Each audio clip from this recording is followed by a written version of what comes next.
Hello students and welcome back to your channel Gyani Academy. मैं हूं नमन अग्रवाल, आप सभी का फेवरेट फैकल्टी, और स्वागत करता हूं आप सभी का एक और नए लेक्चर में, जहां आज हम देखने वाले हैं कंडीशंस एंड वारंटी का टॉपिक। तो बिना किसी तरीके शुरू करते हैं अपना काम। जय श्री राम। ओके, तो नया चैप्टर अपने लिए जिसका नाम है कंडीशंस एंड वारंटी, और ट्रस्ट मी काफी इजी मजेदार चैप्टर होने वाला है। और इसी एक लेक्चर में ये पूरा टॉपिक जो है, पूरा चैप्टर जो है अपन कवर करने वाले हैं। तो मेक श्योर बहुत ध्यान से एक एक चीजों को सुनते रहना। क्लियर बात है? हाँ जी सर।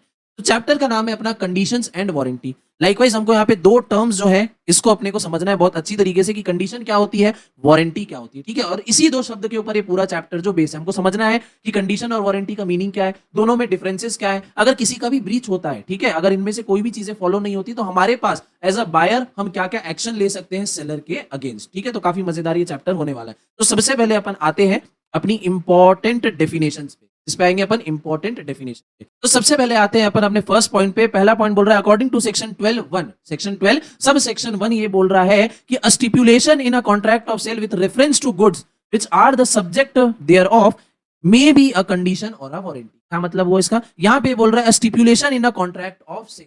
कॉन्ट्रैक्ट ऑफ सेल कर रहे हैं, उसमें एक स्टिपुलेशन, स्टिपुलेशन मतलब कोई शर्त, कोई रिक्वायरमेंट। ठीक है, स्टिपुलेशन मतलब क्या? रिक्वायरमेंट हो गई, एक रिक्वायरमेंट कॉन्ट्रैक्ट ऑफ सेल में विद रेफरेंस टू गुड्स। ठीक है, क्योंकि हमारा चैप्टर क्या है, हमारा एक्ट के सेल्स ऑफ गुड्स, तो हम किसके बारे में बात करें? गुड्स के सेल एंड परचेज के बारे में बात करें। तो कॉन्ट्रैक्ट ऑफ सेल में जिसमें हम बात कर रहे हैं विद रेफरेंस टू गुड्स, जो हमारा सब्जेक्ट मैटर है, उसमें हमारी जो स्टिपुलेशन है, हमारी जो रिक्वायरमेंट है, वो कंडीशन भी हो सकती है, वो वारंटी भी हो सकती है। वो कंडीशन भी हो सकती है, वारंटी भी हो सकती है। फॉर एग्जांपल, आप एक कार परचेज करने का, और ये कार वाले एग्जांपल को ध्यान से सुनना समझना, क्योंकि आगे जितने भी पॉइंट आने वाले मैं आपको सब में यही एग्जांपल देके आपको एक्सप्लेन करूंगा, प्रॉपर एक स्टोरी फॉर्म में आपको समझ में आती जाएगी। फॉर एग्जांपल, आप कार खरीदने गए, अब आप क्या करोगे? जो आपका जो सेलर है उसको आप अपनी कुछ रिक्वायरमेंट्स बताओगे। कुछ ऐसी रिक्वायरमेंट होगी जो बहुत ज्यादा जरूरी होगी, वो आप एक्सपेक्ट कर रहे हो कि वो कार में होनी चाहिए। कुछ ऐसी चीजें होंगी जो साइड वाली चीजें होंगी। ठीक है, कुछ साइड की आपकी शर्तें होंगी। जो नहीं भी होगा चल जाएगा, होगा तो अच्छी बात है। ठीक है, तो ये जो रिक्वायरमेंट्स है जिसको हम क्या बोलते हैं? स्टिपुलेशन। ठीक है, जब भी आप contract of sale of goods करोगे तो आप क्या करोगे? कुछ कंडीशंस हैं, जो कुछ शर्तें हैं, कुछ स्टिपुलेशन है, कुछ रिक्वायरमेंट है, सामने वाले को बताओगे। अब वो रिक्वायरमेंट जो है, अब वो जो रिक्वायरमेंट है वो कंडीशन भी हो सकती है, वारंटी भी हो सकती है। सिंपल बात क्या है, जब भी आप कोई भी गुड्स परचेज करोगे आप अपनी रिक्वायरमेंट्स, वो रिक्वायरमेंट आपकी कंडीशन भी हो सकती है, वो रिक्वायरमेंट आपकी वारंटी भी हो सकती है। इतना समझ में आया? हाँ जी सर। अब क्वेश्चन ये उठता है कि कौन सी रिक्वायरमेंट को हम कंडीशन बोलेंगे और कौन सी रिक्वायरमेंट को हम वारंटी बोलेंगे। ठीक है, पहली बात क्या, आप गुड्स लेने गए, आप कुछ रिक्वायरमेंट बताओगे। ठीक है, वो रिक्वायरमेंट आपकी कंडीशन भी हो सकती है, वारंटी भी हो सकती है। कौन सी रिक्वायरमेंट को हम कंडीशन बोलेंगे, कौन सी रिक्वायरमेंट को हम वारंटी बोलेंगे, आगे देखते हैं। नेक्स्ट पॉइंट में लिखा है according to section 12 sub section 2, a condition is a stipulation, a condition is a requirement essential to the main purpose of the contract, the breach of which gives rise to the right to treat the contract as repudiated। ठीक है, क्या बोल रहे हैं यहाँ पे कि condition, एक कंडीशन ऐसी रिक्वायरमेंट है या उस रिक्वायरमेंट को हम कंडीशन बोलेंगे जो एसेंशियल है to the main purpose of the contract. ठीक है, हम कॉन्ट्रैक्ट कर रहे हैं, हमारा जो मेन पर्पस है, ठीक है, मेन पर्पस से रिलेटेड हमारी जो रिक्वायरमेंट्स उनको हम क्या बोलेंगे? कंडीशन बोलेंगे। अगर वो फुलफिल नहीं होती, अगर उसका ब्रीच होता है, मतलब फुलफिल नहीं हुई वो, तो हमारे पास राइट है कि हम कॉन्ट्रैक्ट को रेप्यूडिएट कर सकते हैं, यानी कैंसिल कर सकते हैं। ठीक है, यानी ऐसी रिक्वायरमेंट जो एसेंशियल है टू द मेन पर्पस। ठीक है, हमारा कोई मेन पर्पस है, उसके लिए वो रिक्वायरमेंट बहुत ज्यादा एसेंशियल है, उसको हम क्या बोलेंगे? कंडीशन। अगर वो फुलफिल नहीं होती है तो हम क्या करेंगे? उस कॉन्ट्रैक्ट को कैंसिल कर देंगे। सिंपल बात है। हाँ जी सर। नेक्स्ट बोल रहा है according to section 12(3), section 12 subsection 3, a warranty is a stipulation, यानी वारंटी एक ऐसी रिक्वायरमेंट है collateral to the main purpose of the contract, the breach of which gives rise to claim for damages but not a right to reject the goods and treat the contract as repudiated. हम उस requirement को warranty बोलेंगे जो अगर fulfil नहीं होती है, जो अगर फुलफिल नहीं होती है तो हम डैमेजेस क्लेम कर सकते हैं सामने वाली पार्टी से, बट कॉन्ट्रैक्ट को पूरी तरीके से रेप्यूडिएट यानी कैंसिल नहीं कर सकते। तो जाहिर सी बात है, वारंटी हम उन रिक्वायरमेंट्स को बोलेंगे जो बहुत ज्यादा मेन नहीं है। ठीक है, जो साइड वाली कुछ हमारी चीजें हैं, साइड वाले हमारे पॉइंट्स है, जो हमारे मेन पर्पस के लिए एकदम एसेंशियल नहीं है, वो क्या है? कोलेटरल है। वो क्या है? कोलेटरल है। जैसे एक मूवी होती है, उसमें क्या होता है? एक मेन हीरो होता है जिसके बिना भैया स्टोरी आगे ही नहीं बढ़ सकती, और वहीं पे हीरो का कोई दोस्त होता है जो एक साइड रोल की तरह निभाता है, हीरो को सपोर्ट करता है। ठीक है, कुछ चीजों में सपोर्ट करता है। मेन फोकस किसका है? हमारा उस हीरो पे। तो वो हीरो क्या हो गया? हमारी कंडीशन। अगर हीरो ही नहीं है तो पिक्चर नहीं बन सकती। और वहीं अगर साइड हीरो नहीं है, साइड रोल में कोई हमारा सपोर्टिंग एक्टर नहीं है, तो क्या पिक्चर नहीं बन सकती? ऐसा नहीं है, पिक्चर बन सकती है बिल्कुल। ठीक है, तो अगर साइड हीरो हमारे पास नहीं है तो उससे क्या होगा? हम सिर्फ और सिर्फ डैमेजेस क्लेम कर सकते हैं, बट हम कॉन्ट्रैक्ट को पूरी तरीके से कैंसिल नहीं कर सकते। अब आपको एग्जांपल देता हूं, दोनों पॉइंट, कंडीशन क्या है, वारंटी क्या है, एकदम अच्छी तरीके से समझ में आ जाएगी।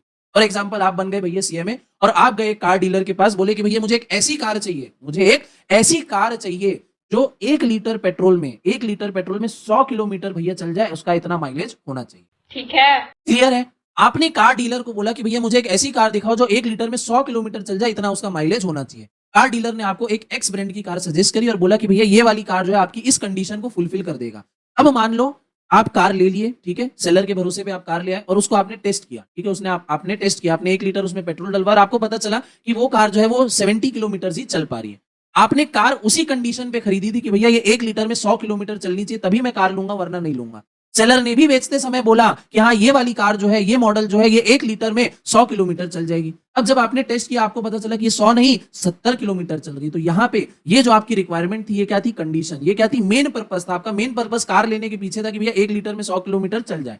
क्या ये फुलफिल हुआ? नहीं, ये फुलफिल नहीं हुआ। इसके लिए आप क्या कर सकते हो? कॉन्ट्रैक्ट को कैंसिल कर सकते हो, आप कार को रिटर्न कर सकते हो और अपना जितना भी पैसा आपने दिया सामने वाली पार्टी को आप उससे ले सकते हो। क्लियर हो गया? क्यों? क्योंकि ये जो आपकी रिक्वायरमेंट थी, ये कंडीशन थी, ये एसेंशियल था मेन पर्पस के लिए। आपका मेन पर्पस ही था कि आपको एक कार चाहिए और ऐसी कार चाहिए जो 1 लीटर में 100 किलोमीटर चल जाए। और सेलर ने भी बोला था कि यही वाली कार है 1 लीटर में 100 किलोमीटर चल जाएगी, बट क्योंकि वो नहीं चल रही है, आपकी कंडीशन क्या है? इसका ब्रीच हो गया और आप कॉन्ट्रैक्ट को कर सकते हो कैंसिल।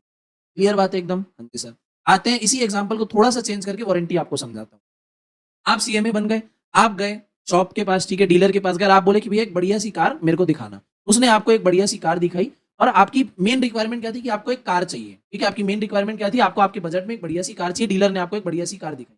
डीलर ने साथ ही साथ ये भी बोल दिया कि भैया इस कार का माइलेज जो है 1 लीटर में 100 किलोमीटर दे देती है, ठीक है, ये जो कार है 1 लीटर में 100 किलोमीटर दे देती है माइलेज, ठीक है। अब ये आपका मेन पर्पज नहीं था, आपको क्या चाहिए थी? आपको एक ढंग केवल बढ़िया कार चाहिए थी जिससे आप अपना ऑफिस आना जाना कर सको, ठीक है। बट क्योंकि डीलर ने ये बात बोल दी तो इसके कारण क्या हुआ? आपका उस कार को लेने के प्रति इंटरेस्ट और जाग गया, ठीक है। आप बोले कि ठीक है भैया कार ही लेनी है, मैं यही वाली लूंगा क्योंकि इसका एवरेज जो है वो बहुत बढ़िया है, जो माइलेज है इसका बहुत अच्छा है, ठीक है। आपकी क्या ये मेन कंडीशन थी? नहीं, आपकी मेन कंडीशन थी एक कार लेना। बट क्योंकि डीलर ने एक साइड में पॉइंट एक ऐसा बोल दिया जिसके कारण आपका डिसीजन जो है वो चेंज हो गया और आपने वो कार को ले लिया। मतलब चेंज क्या हो गया? आपको और हेल्प हो गई कि आपको वही कार चाहिए। अब आप जब घर लेके गए, कार प्रॉपर चल रही है, बराबर उसका एसी एसी सब बढ़िया से काम कर रहा है, बट जब आपने माइलेज चेक किया आपको समझ में आया कि भैया ये 1 लीटर में 100 किलोमीटर नहीं 70 किलोमीटर चल, ये 1 लीटर में 100 किलोमीटर नहीं 70 किलोमीटर चल रही है। अब इस केस में क्या आप कार वापस लौटा सकते हो? नहीं लौटा सकते। क्यों? क्योंकि आपका मेन पर्पस क्या था? आपका मेन पर्पस था कि आपको एक कार चाहिए। आपका मेन पर्पस ये नहीं था कि आपको एक ऐसी कार चाहिए जो 1 लीटर में 100 किलोमीटर चले। बट क्योंकि सेलर ने ये बात बोली थी और डिसीजन मेकिंग पे उसका इंपैक्ट हुआ था, ठीक है, तो उसके कारण आप क्या कर सकते हो? आपको जो भी लॉसेस हो रहे हैं उसके लिए आप डैमेजेस के लिए अप्लाई कर सकते हो। आप डैमेजेस जो है वो सेलर से क्लेम कर सकते हो कि भैया कार बेचते समय तुमने बोला था कि 1 लीटर में 100 किलोमीटर चलेगी, कार तो बढ़िया है बट ये 100 नहीं 70 किलोमीटर चल रही है, तो जो मुझे डैमेजेस हो रहे हैं या डैमेजेस हुए हैं वो आपको पे करना पड़ेगा।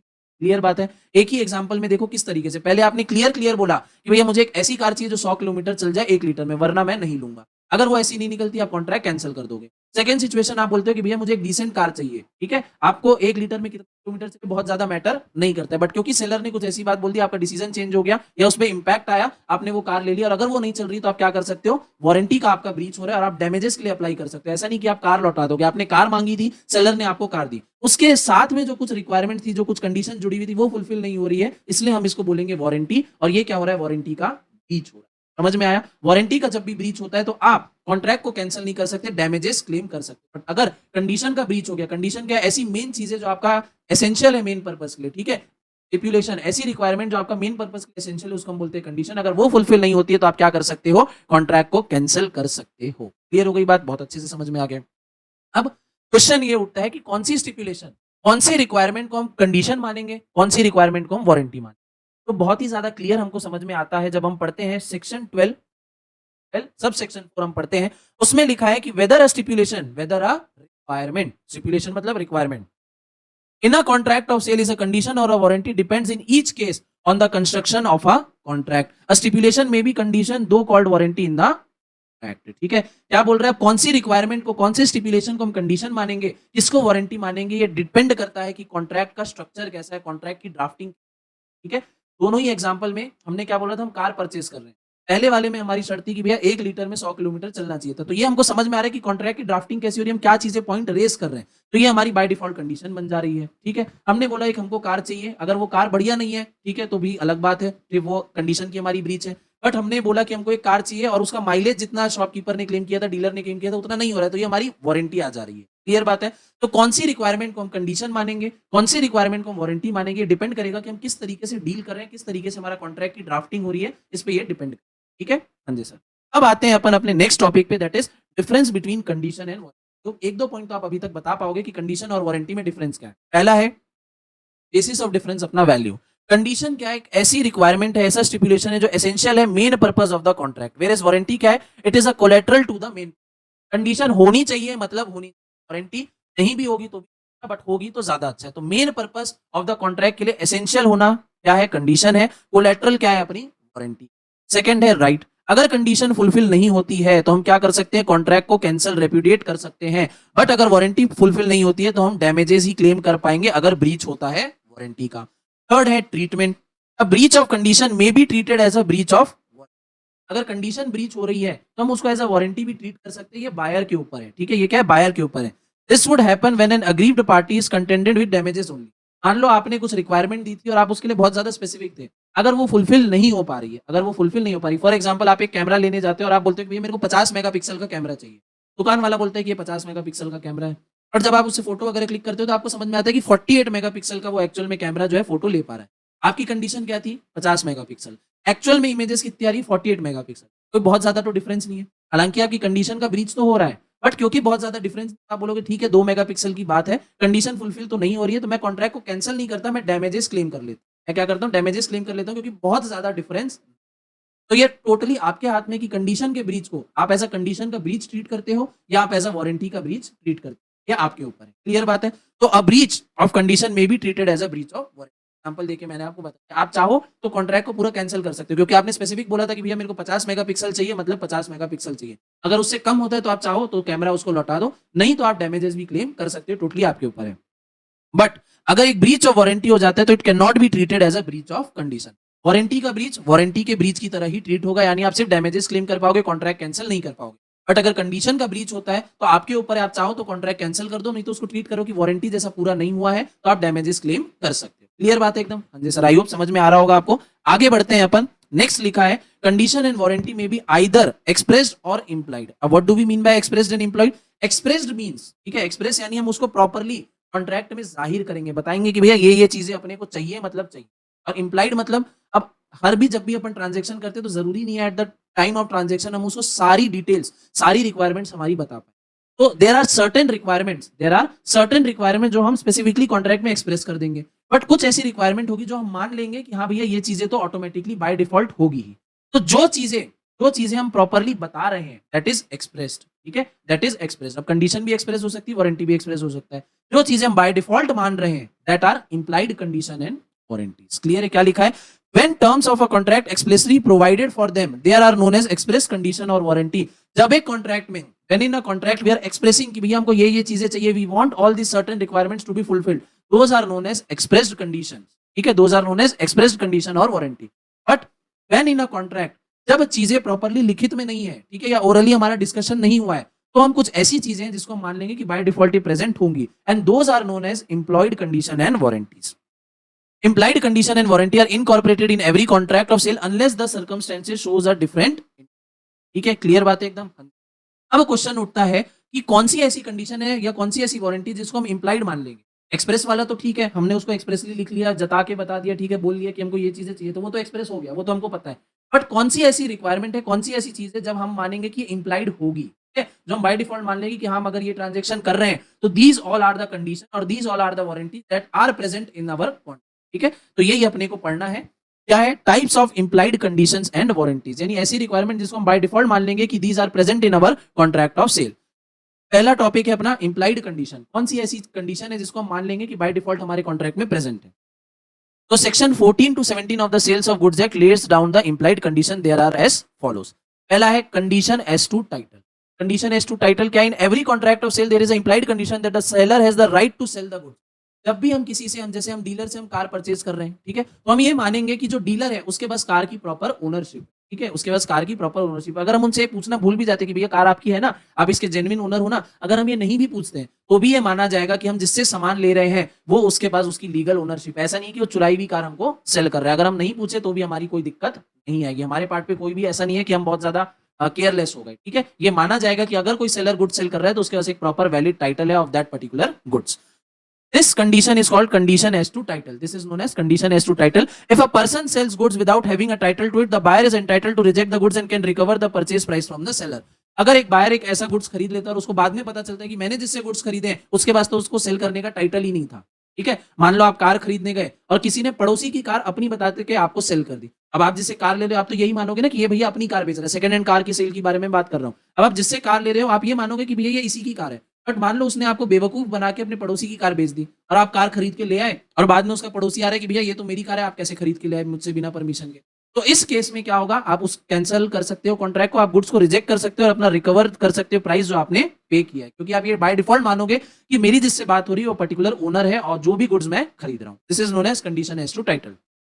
सेकंड है condition as to description. Condition as to description क्या है? The good shall correspond with the description. जहां पे कोई भी goods are sold by description there is an implied condition that the good shall correspond the description. अगर आपको seller कोई description बता के गुड्स को सेल कर रहा है कि भैया ये गुड्स ऐसा है वैसा है, ये है, जैसे कार का एग्जांपल है। कार में अगर आप बोल रहे हो कि भैया इसमें जो टायर है नए लगे हुए हैं, इंजन भी भैया प्रॉपर इसकी सर्विसिंग में कराओ, एसी जो है प्रॉपर काम कर रहा है, तो आप क्या कर रहे हो, आपको एक डिस्क्रिप्शन मिल रहा है कि गुड्स जो आप खरीद रहे हो, तो आप ये मानोगे कि भैया सेलर जो जो चीजें बोल रहा है जिस तरीके से वो गुड्स को डिस्क्राइब कर रहे हैं गुड्स भी प्रॉपर उसी तरीके से होंगे। फॉर एग्जांपल सेलर ने आपको बोला कि भैया इस कार का एसी बहुत बढ़िया तरीके से काम कर रहा है, मस्त कूलिंग हो जाती है, तो आप ये मानोगे कि भैया इस एसी प्रॉपर काम कर रहा होगा। अब अगर एसी प्रॉपर काम नहीं कर रहा है तो ये आपकी इंप्लाइड कंडीशन का एक ब्रीच है।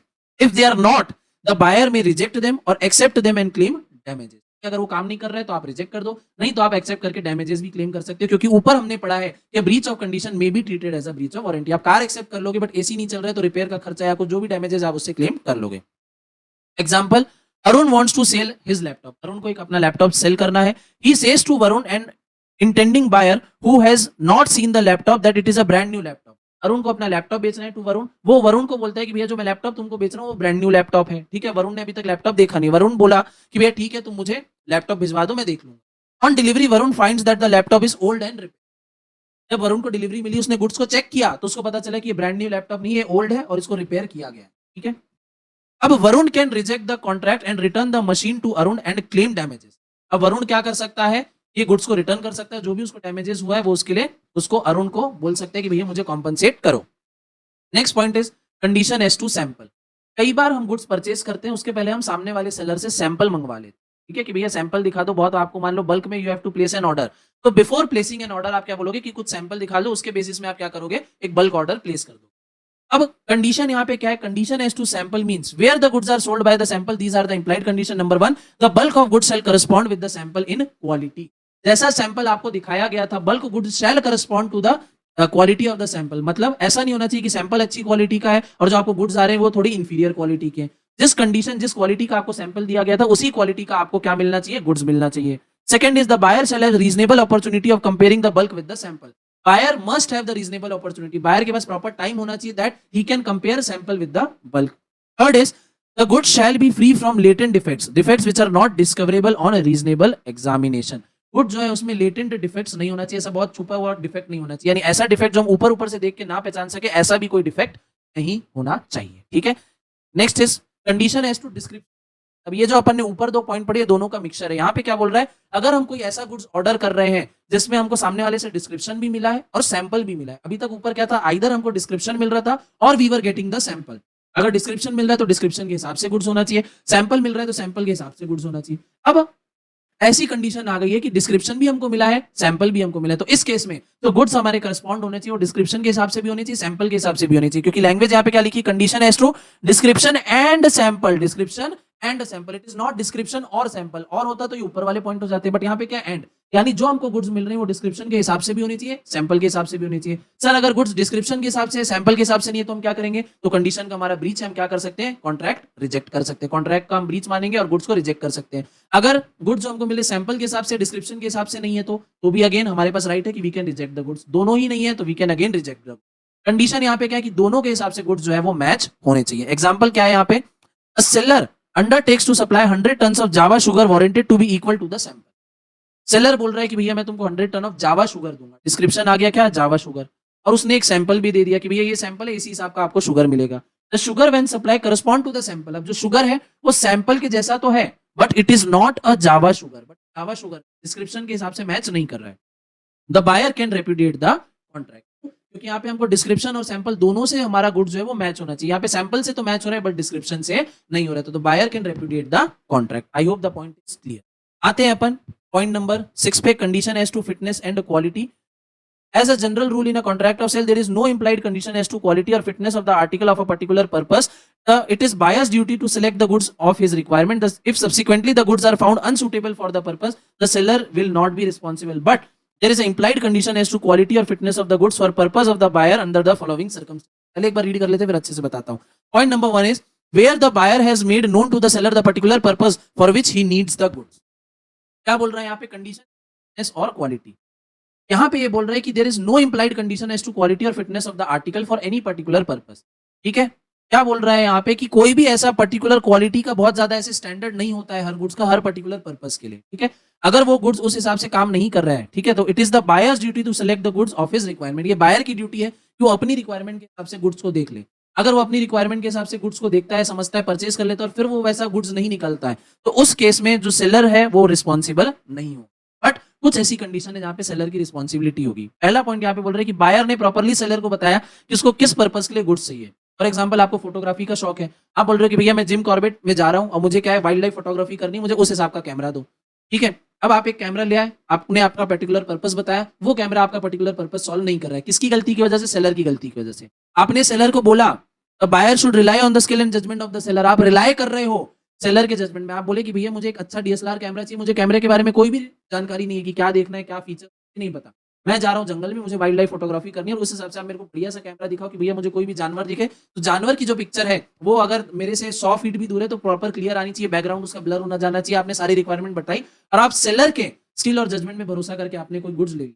जब आप गए घूमने, आपने फोटोज वगैरह खींची तो आपने देखा कि भैया जानवर ब्लर हो जा रहा है, पीछे का बैकग्राउंड क्लियर आ रहा है, मतलब आपका जो स्पेशल पर्पस था वो पूरा नहीं हो रहा है। किसके कारण? सेलर के कारण। ठीक है, आप सेलर के ऊपर भरोसा कर रहे थे और वो फुलफिल नहीं हुआ। इस केस में who is responsible? The seller is responsible. Third चीज क्या है? When the consent of buyer was obtained by the seller by fraud और मिस रिप्रेजेंटेशन। सेलर ने आपको बेवकूफ बना के, ठीक है, फ्रॉड करके, मिस रिप्रेजेंट करके कोई गुड्स को सेल कर दिया। आपने पर्टिकुलर पर्पस बताया, आपने सेलर के स्किल एंड जजमेंट पे भरोसा किया, बट फिर भी सेलर ने आपको बेवकूफ बना के गुड्स को सेल कर दिया, तो इस केस में सेलर विल बी रिस्पॉन्सिबल। इसके अलावा और कोई भी कंडीशंस होती है तो उस केस में बायर रिस्पॉन्सिबल होगा, सेलर की रिस्पॉन्सिबिलिटी नहीं आएगी एज टू क्वालिटी और fitness of a goods. Next is condition as to merchantability. फटाफट से इसको निपटाएंगे। और condition as to wholesomeness. Merchantability क्या है? Merchantability means acceptability in the market. In a contract of sale, there is an implied condition that the goods purchased are of merchantable quality. A watch that will not keep a time and a pen that will not write cannot be regarded as merchantable.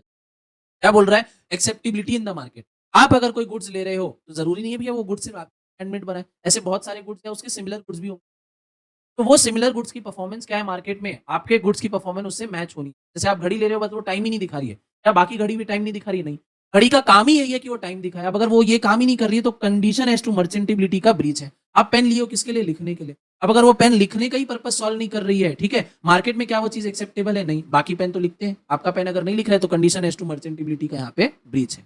Next is condition as to wholesomeness. अब ये condition as to wholesomeness आती है only in the contract of sale of eatable and provisions. Only in the contract of eatable and provision, यानी आप कोई भी चीज खाने पीने का आप सामान ऑर्डर कर रहे हो, खाने पीने का सामान मंगवा रहे हो, तो कंडीशन एज टू होलसमनेस यहाँ पे अप्लाई होता है। अभी क्या है? In such cases the goods are supplied must not only answer to the description and be merchantable but also be wholesome. In other words, the goods must be free from any defect which makes them unfit for human consumption.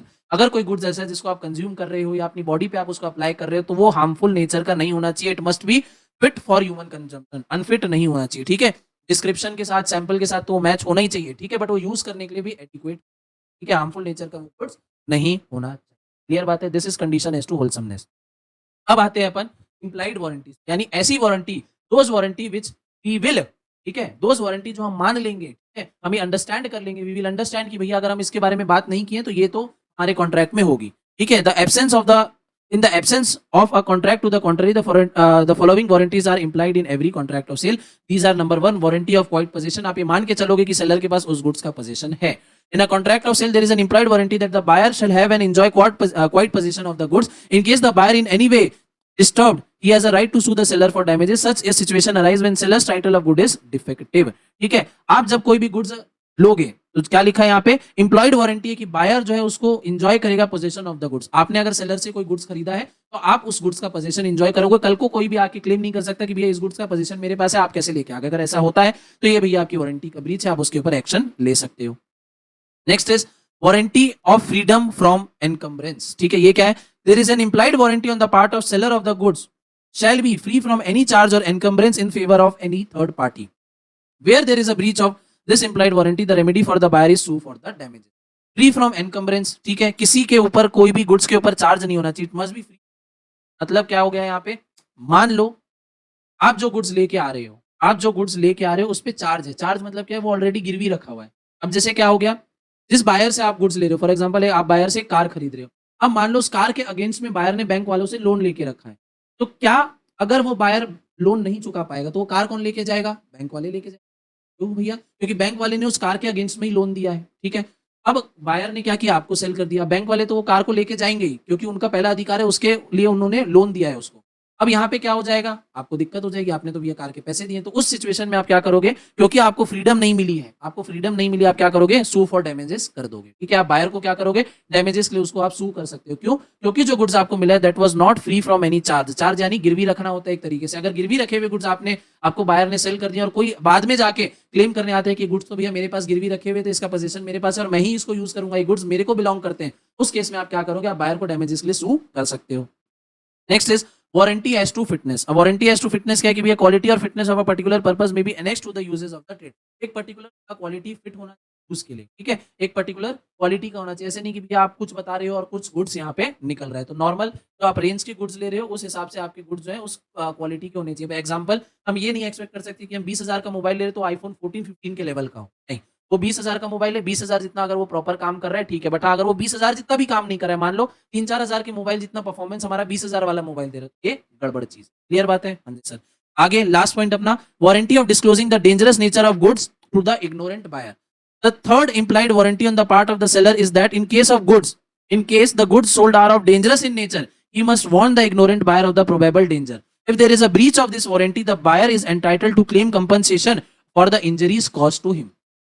अगर आप कोई ऐसा goods लेते हो जो dangerous nature का, जिससे आपको हार्म हो सकता है, एग्जांपल, जब भी दिवाली वगैरह में या इधर उधर अपन पटाखे लेते हैं, पटाखे के डब्बे के पीछे हमको इंस्ट्रक्शन दिए होते हैं, जैसे अनार है तो आपको ऐसे एकदम मुंह उसके ऊपर रख के नहीं जलाना है, ठीक है, सेफ डिस्टेंस आपको मेंटेन करना है। उससे आपको क्या दिया, इंस्ट्रक्शन दिए। क्यों, क्योंकि अगर आप गलत तरीके से उस प्रोडक्ट को यूज करोगे तो आपको क्या हो सकता है, डैमेजेस हो सकता है। ठीक है, वो उस प्रोडक्ट का नेचर ही ऐसा है कि इससे आपको कोई भी फिजिकल डैमेज हो सकता है। तो अगर बायर आपको कोई ऐसा गुड सेल कर रहा है जो भैया अगर गलत तरीके से यूज हुआ, नॉर्मल जैसा होना चाहिए, गलत तरीके से यूज हो तो आपको डैमेज हो सकता है, तो ये बायर की रिस्पॉन्सिबिलिटी कि वो आपको प्रॉपर इंस्ट्रक्शन दे। ठीक है, वो प्रॉपर इंस्ट्रक्शन आपको दे। जैसे आप कोई कपड़ा भी लेने जाते हो तो उसमें वॉश आपको कैसे करना है, गर्म पानी में, ठंडे पानी में, डिटर्जेंट यूज करना है, लिक्विड वाला कैसा वाला, तो उसमें इंस्ट्रक्शन होता है। इलेक्ट्रॉनिक आप सामान लेने जाते हो, ठीक है, या कुछ खाने पीने का आप सामान लेते हो तो उसमें भी लिखा होता है कि भैया इसको हॉट जगह पे स्टोर करो या ड्राई, कोल्ड एंड ड्राई जगह पे स्टोर करो, रूम टेम्परेचर पे स्टोर करो, या आपको इस तरीके से यूज करना है, ऐसे करोगे तो गड़बड़ हो जाएगी। ठीक है, तो अगर कोई भी ऐसा गुड्स बायर सेल कर रहा है तो ये उसकी रिस्पॉन्सिबिलिटी बनती है कि वो पहले आपको उसके हार्मफुल इफेक्ट के बारे में, डेंजरस नेचर के बारे में अवेयर कर दे। अगर आप इसको इस तरीके से यूज नहीं करोगे तो आपको ये चीजें दिक्कत हो सकती है। अगर बायर आपको अवेयर नहीं करता और आपको कोई भी नुकसान होता है तो आप डैमेजेस क्लेम कर सकते हो। बट अगर बायर ने आपको अवेयर किया है, जैसे पटाखे के डब्बे पे लिखा हुआ है कि आपको इस तरीके से यूज करना है, अब आपको पता है ये बात, बट फिर भी आप क्या कर रहे हो, कुछ वीडियोस हमारे पास आती है, जैसे रॉकेट के ऊपर इंस्ट्रक्शन होता है कि भैया बॉटल में आपको यूज करना है, पर कई लोग नहीं, होशियारी मारते हैं, हाथ से रॉकेट को फेंक रहे हैं, मुंह से रॉकेट को छोड़ रहे हैं, ऐसी भी वीडियोस आती हैं। तो आप क्या कर रहे हो, आप जो आपको इंस्ट्रक्शन दी जा रही है आप उसको फॉलो नहीं कर रहे हो। अब अगर आपको कोई भी डैमेजेस होता है तो उसके लिए बायर रिस्पॉन्सिबल नहीं है। बट अगर आप रॉकेट खरीदते हो और उसमें कोई भी यहाँ पे इंस्ट्रक्शन नहीं है, बायर आपको कोई भी इंस्ट्रक्शन नहीं बता रहा है कि इसको कैसे यूज करना है, और आप कुछ इस तरीके से यूज कर लेते हो जिससे आपको डैमेजेस हो रहा है, तब आप बायर को सू कर सकते हो। Otherwise you can not sue the buyer. यानी सिंपल आपको डिस्क्लोज करना है कि if there is any dangerous nature of the goods, तो आपको गुड्स को कैसे यूज करना है, उसकी प्रॉपर केयर एंड मेंटेनेंस कैसी करनी है, बायर मस्ट टेल यू। ठीक है, क्लियर बात है एकदम, हाँ जी सर। इसी के साथ अपना ये जो चैप्टर है ऑफ कंडीशन एंड वारंटी है, तो आपको प्रॉपर तरीके से ये चैप्टर समझ में आया होगा, प्रॉपर मैंने एग्जांपल भी दिया। फिर भी अगर आपको किसी कोई भी डाउट होता है, comment section is open for all you guys, आप कमेंट कर सकते हो, फीडबैक अपना शेयर कर सकते हो, इस वीडियो का कोई भी डाउट है बता सकते हो। मैं पूरी कोशिश करूंगा कि हमारी तरफ से आपको एक रिप्लाई मिल जाए, ठीक है, तो उससे आपका जो भी डाउट होगा वो सॉल्व हो जाएगा। अगर कोई भी डाउट आपका, तो with this on this note इस लेक्चर को हम यहीं पे रैप अप करेंगे। मिलूंगा आपसे नेक्स्ट लेक्चर में, तब तक के लिए आपका वैल्यूएबल टाइम देने के लिए धन्यवाद।